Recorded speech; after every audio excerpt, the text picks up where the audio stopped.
Bueno, vamos pues con la información. Estados Unidos ha estado aumentando el despliegue, su presencia en el Golfo Pérsico, o sea, está desplegando o teniendo más presencia militar en el Golfo Pérsico. Esto, pues dice, para responder las agresiones de Irán contra la libertad de navegación. Ya les hemos comentado que una semana detienen a un buque petrolero los iraníes y la otra semana también. Y de repente hasta en un día, 24 horas, llegan a tener hasta uno y otro buque. O sea, realmente está muy tremendo el asunto. Paréntesis, nada más rápido. Muchas gracias, Cita Menchú, por ese membresía que has regalado y que aparte le ha llegado a Susana Flores, la cual también agradezco mucho, que aquí siempre Susana nos está acompañando. Le mando un saludo a ella y a su familia. Y a Christy Kranz, que está jugando Zelda nuevo. ¡Ey, qué padre! No me vais a spoilear nada, por favor. Eso es lo que le quería regalar el 10 de mayo a Street, pero no quiso. O sea, no. O sea, no. Bueno, no. Era broma. Pero sí te lo dije. Sí. Bromita. Vamos pues a la información después de esta pequeña pausa. Estados Unidos, como dijo Pepe, está reforzando su presencia militar en el Golfo Pérsico después de que Irán interceptara 2 buques en el estrecho de Hormuz, que es una zona, como dice Pepe, con muchas tensiones porque se transporta muchísimo combustible.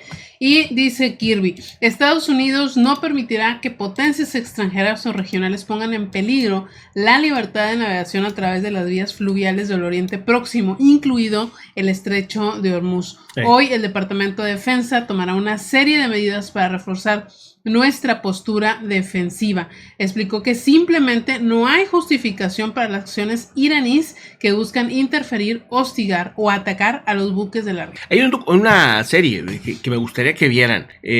¿Cómo se llama? La empezamos a ver hace 2-3 días. La que está en Netflix. Sí, la que está en Netflix. La embajadora, ¿no? La embajadora se llama. Sí, creo que sí. Está interesante. Hasta ahorita llevamos apenas 2 capítulos, pero está interesante porque tocan el tema Irán. La diplomática.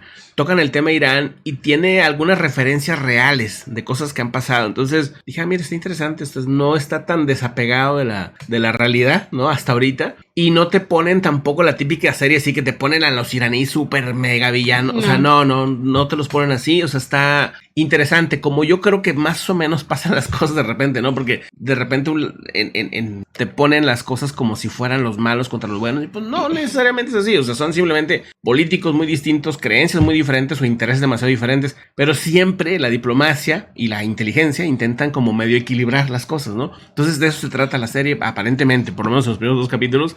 Por ahí va el tema. El punto aquí es que pues las tensiones están bien fuertes en ese lugar. Hay demasiado interés comercial.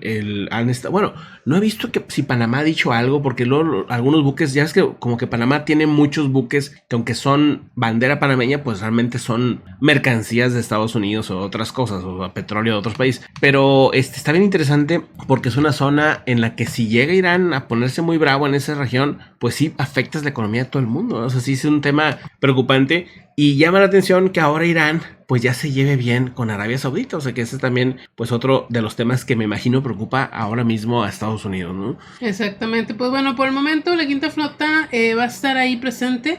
Dicen que ellos no buscan un conflicto o escalar las cosas con Irán, pero que sí están comprometidos a responder a cualquier agresión junto con sus aliados y socios globales en la región del Oriente Medio para garantizar la libertad de navegación hacia el estrecho de Hormuz y cualquier otra vía fluvial vital. Bueno, pues seguiremos dándole revisión a esto.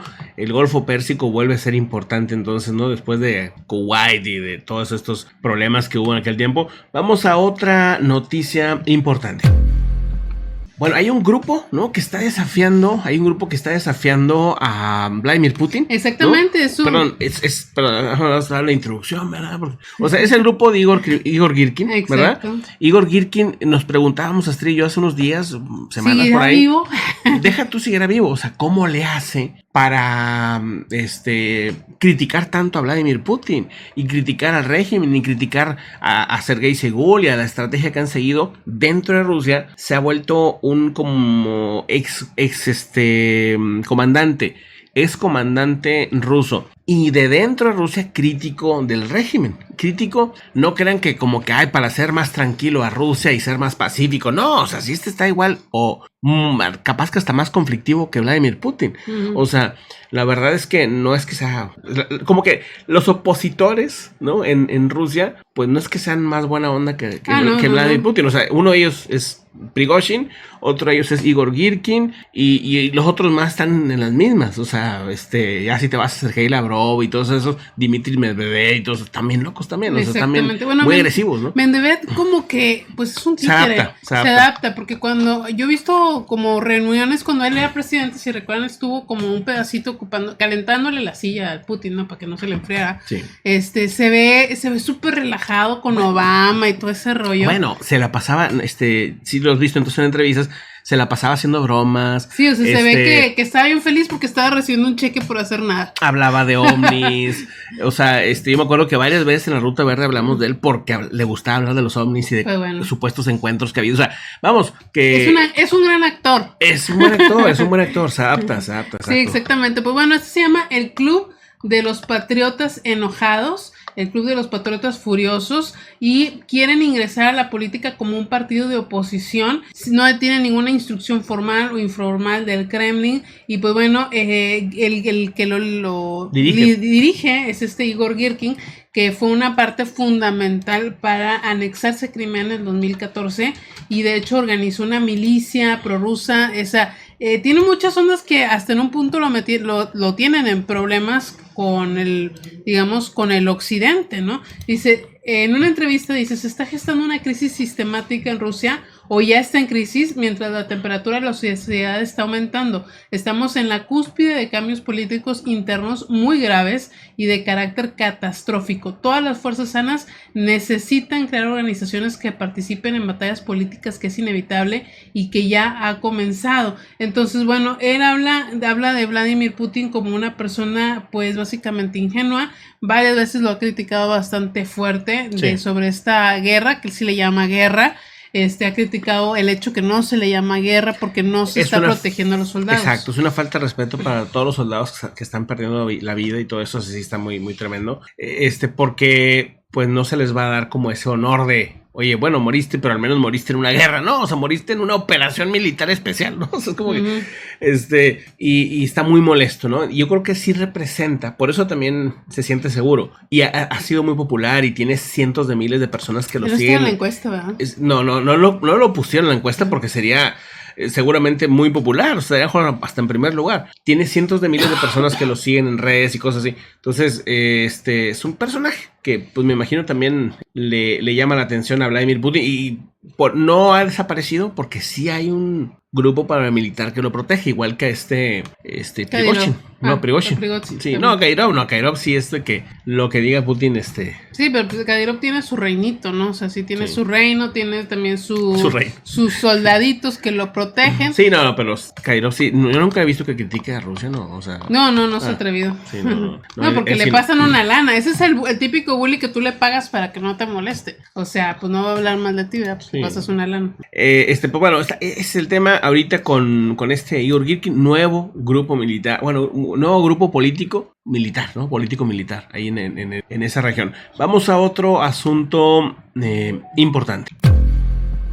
Bueno, vamos a otro tema rapidito, algo cortito. El gobierno de México ha ordenado a todas las oficinas de migración en todos los estados no otorgar formatos múltiples migratorios ni otro documento que autorice el tránsito en el país, según lo que han estado pues reportando. Es un tema que pues me llama la atención porque pues dicen, así lo he estado checando en algunos medios nacionales, dice, ordena el INM, el Instituto Nacional de Migración, suspender permisos de tránsito a migrantes. Esto claramente es una reacción hacia Estados Unidos, ¿verdad? O sea, es echarle la mano a Estados Unidos para que no lleguen tantos migrantes allá y que pues también muchos, al final ya sabemos aquí en México, esos que van para allá se van a quedar aquí porque Estados Unidos los está rechazando. Claro. Entonces, pues, evitas un problema a Estados Unidos, evitas un problema acá, por lo menos es seguro que la visión que tiene el Instituto Nacional de Migración. Y pues esa es como parte. Dice, por ejemplo, el Reforma: frena México migrantes, niega permisos de tránsito. La Crónica de hoy dice: ordena INM cancelar permisos para tránsito de migrantes en México. Y así, pues, en diferentes medios también locales en frontera están hablando del tema, porque en la frontera está empezando, pues, a generar también ya cierta preocupación de qué va a pasar con todos esos migrantes, si se van a quedar ahí, cuánto tiempo, qué va a pasar, o sea, todo ese tipo de detalles. Entonces, pues esto ayudará en teoría a bajar la cantidad de migrantes que están pasando por todo el país hacia la frontera, ¿no? Exactamente, sí, una cantidad de personas muy importante que están ahí esperando y los que faltan por llegar. Sí, no te platiqué, hace unos días, aquí es rarísimo que pasen migrantes, aquí en donde estamos, porque no es el paso natural, tienen que salirse de la ruta para poder entrar a este pueblito y venir a pedir ayuda, ¿no? Uh-huh. Y entonces el otro día pasó un muchacho, estábamos comiendo, un señor, la verdad es que también yo creo que pues igual no son migrantes, ¿no? Pero no le escuché un acento. El punto es que me decía: oye, ¿no traes algo de efectivo? Necesito para moverme hacia no sé qué parte de la frontera, ¿no? Y la verdad es que nunca cargo con efectivo, malamente voy a tratar de hacerlo para pues ahí ayudar cuando se pueda, ¿no? Pero no traía nada. Y dije: oye, ¿sabes qué? No traigo, ¿no? Y se fue bien enojado. Y, no sé qué, así. A lo mejor no se lo merecía. Dije yo: no, señor, pues con ese humor menos, ¿verdad? O sea, pero sí se fue así muy molesto. Normalmente nunca había visto algo así. O sea, normalmente son de que, pues muy amables, la verdad. Sí. Qué raro. Sí, muy raro, muy raro. Y dije: ¿no será un mañoso que ande por aquí? Yo o sea, creo que sí. ¿verdad? No, es que no puse atención al acento, la verdad, no puse atención al acento, pero dije: qué curioso. A lo que voy es que sí vamos a tener que ser, a los amigos que estamos en norte, no nada más muy tolerantes, sino, pues sí procurar, si vemos migrantes por ahí y tenemos unos botecitos extras de agua o de comida, lo que sea, pues digo, ofrecer algo que se pueda, ¿no? Porque sí, la verdad es que mucho cuidado. Yo sé que uno lo hace por buena onda con darle ride, porque también eso se sí, pueden meter en bronca. Sí, eso sí, cuidado. Entonces, sobre todo si es por carretera y así. Entonces, aquí en México se van a meter en bronca, ese es el problema. Sí, eso sí, tengan cuidado con eso. Pero bueno, vamos a otro asunto importante.